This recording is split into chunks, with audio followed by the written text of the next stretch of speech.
Okay, what castle are we at? What are we here? What's this? Dolmabahçe Dolmabahçe Palace. That's where we've been today. You can see the doorway in the back here. And this is Zeynep. Zeynep. Yes. We met through Host Sister, which has been fabulous. We've spent the day together. We've been through the palace. We've had good fun exchanging ideas and understanding each other, because you know how fast I talk, which is ridiculous. I'm going to spin you around and just show you this place. It's been really pretty. It's on the water. We come past it on the boat last night and I showed it to you and said, this is a place I've got to come to.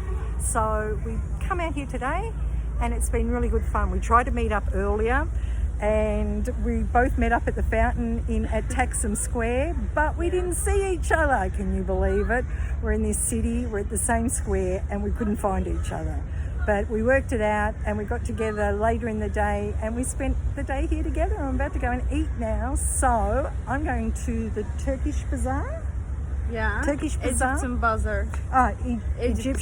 Egyptian bazaar for dinner, and we're going to have a good chat. So talk to you all tomorrow. Okie doke. Bye. Ciao.